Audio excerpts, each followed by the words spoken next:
les figures de style. Alors notre leçon d'aujourd'hui, c'est une leçon qui parle des figures de style. On va voir deux exemples de figures de style. Alors les figures de la ressemblance ou bien de l'analogie, ça veut dire qu'ils se basent sur la ressemblance. Premièrement, on va voir la comparaison. Exemple 1. Oh, regardez Omar, il court tant qu'il est rouge comme une tomate. Alors, une comparaison est formée de trois éléments. Le comparé, dans cette phrase, c'est Omar. Ça veut dire l'élément réel. Le comparant, dans cette phrase, c'est une tomate.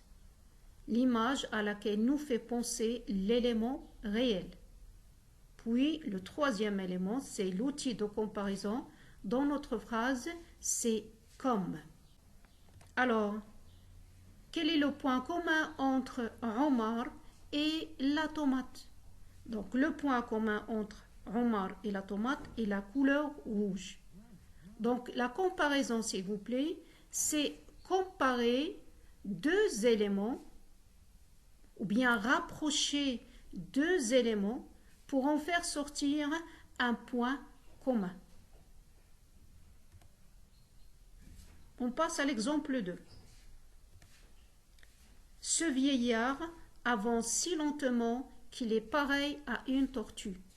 Alors, je vous laisse un moment pour réfléchir, pour me dire le comparé, le comparant et l'outil de comparaison. Bien sûr, le comparé, c'est ce vieillard. C'est l'élément réel. Puis le comparant, c'est une tortue.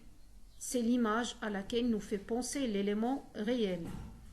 Et l'outil de comparaison, c'est pareil à.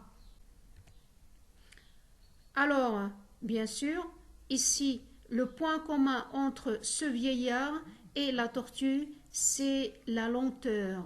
Il avance lentement. C'est comme la tortue. On passe maintenant les outils de comparaison.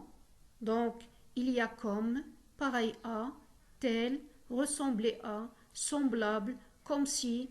On a plusieurs outils qui nous permettent de comparer. Alors, on passe maintenant à retenons.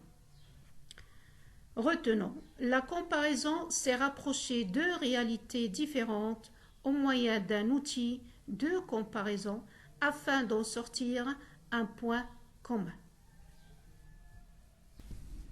Alors, la deuxième figure du style, c'est la métaphore. Exemple. Tu es un ange. Alors, dans cette phrase, on trouve le comparé, c'est tu. Et le comparant, c'est ange. Mais qu'est-ce que vous constatez? On constate l'absence de l'outil.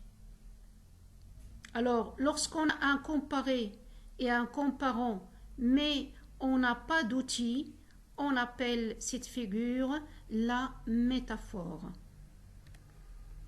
Retenons, la métaphore et la comparaison sans outil.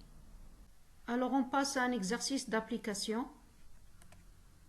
Coche la bonne case. Il est sage comme une image. Ça veut dire dans cette phrase, s'agit-il d'une comparaison ou bien d'une métaphore? La machine, telle une immense araignée, s'approcha de moi.